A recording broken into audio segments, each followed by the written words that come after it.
My friend Kodiak Broncos podcast said it best right here. We just witnessed a Levi Wallace game, but an inside linebacker with Alex Singleton. Shout out to Aussie Talks NFL for putting this little clip out here. Just look at Alex Singleton right here. Watch him just look like an old man right here. Trips over himself, gets out of position.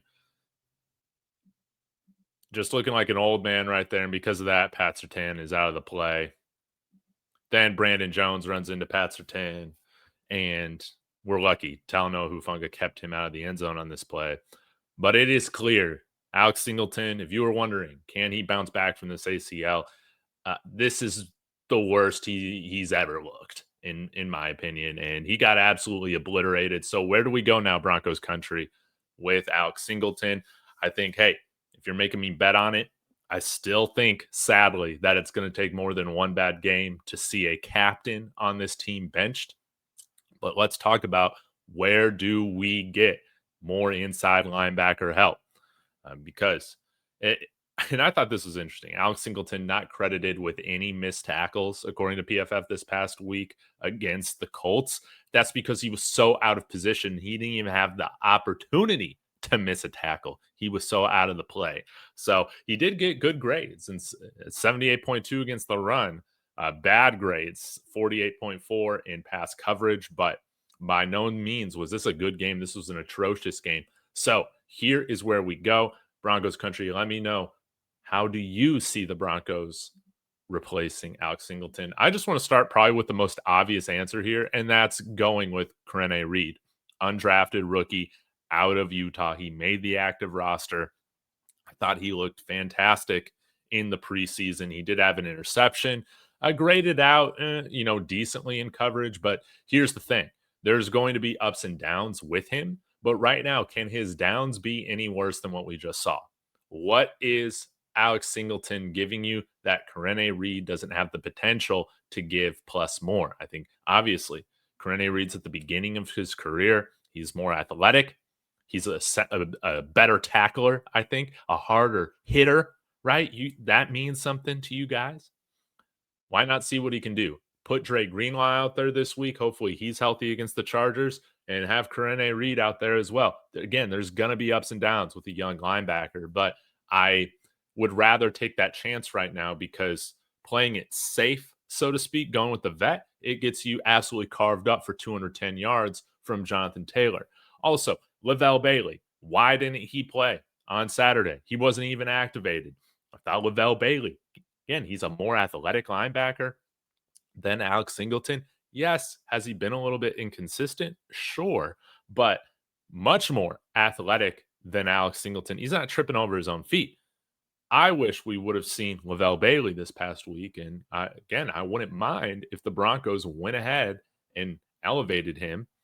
Heck, we can talk about even cutting Alex Singleton. We'll take a look at the cap situation here in just a minute, but these are the two internal solutions I think we got: Karene Reid and Lavell Bailey, that I think Vance Joseph and Sean Payton really need to take a hard look at. Now, when we look at the cap, we have $15 million in cap space. Shout out to my friend Marky Sports for bringing this up in my Discord. You can join in the Patreon link below. Demario Davis.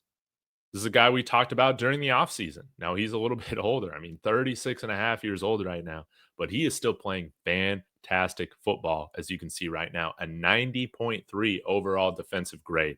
That is elite. All right. You'll take it already with 20 total tackles on the season, only one missed tackle. He can still bring it. And you put Demario Davis next to a Dre Greenlaw? Yes, please. Now, if we were to acquire him, it is only, let me take a look here. It is only, I want to say, like a 1 point something and some change $1 million cap hit if we were to trade for Demario Davis. As you can see right here, $1.3 million to bring him in. You can see then our cap goes down to about $14 million. And there's no point to having Alex Singleton on the roster. So we release him, dead cap of 1.3, you save 5.5.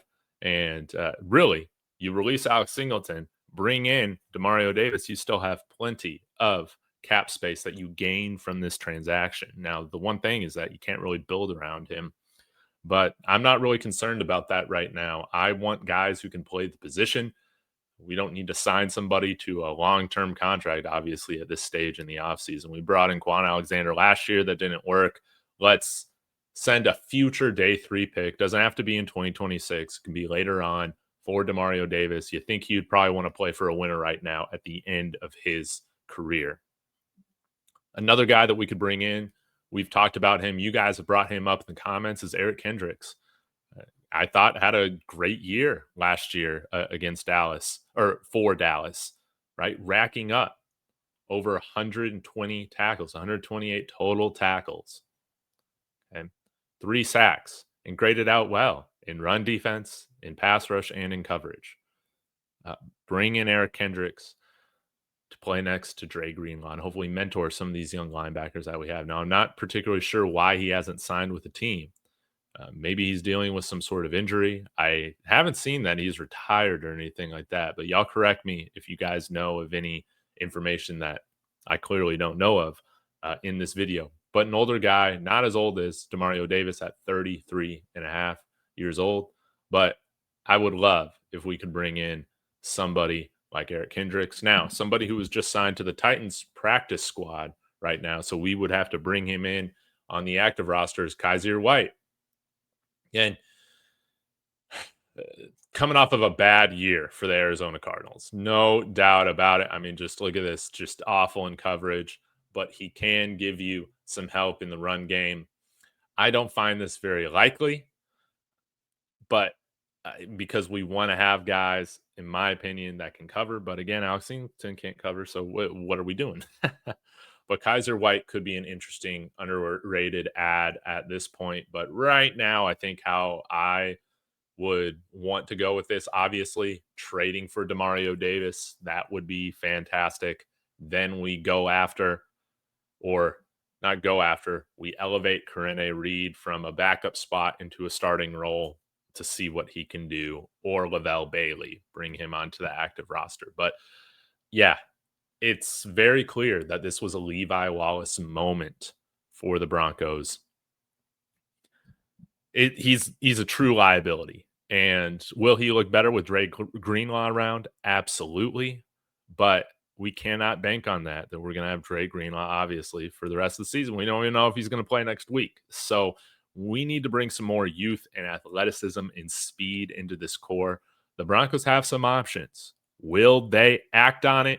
They freaking better. Y'all let me know how you want them to act on this in the comments. And lastly, going to end with a word from Prophet X. Want to give a quick shout out to the flagship sponsor of David Talks Buffs and David Talks Broncos YouTube channel, and that is Prophet X, America's #1 sports prediction market. This is peer-to-peer sports prediction where players play against each other, like you and me, instead of a sports book versus the house. You almost always get the best odds on any play that you're looking to make. They operate in over 40 states, including Texas, where I reside. So use the promo code Dave and claim up to $200 in profit cash for all plays in the first 30 days of playing on the site. Terms and conditions apply. Go ahead, click the link in the description, sign up using my promo code Dave on Prophet X, and join me on America's #1 sports prediction market. I'll be back with more content later today, guys. Again, appreciate you as always. Join the Patreon if you want to talk with me every day, and go Broncos.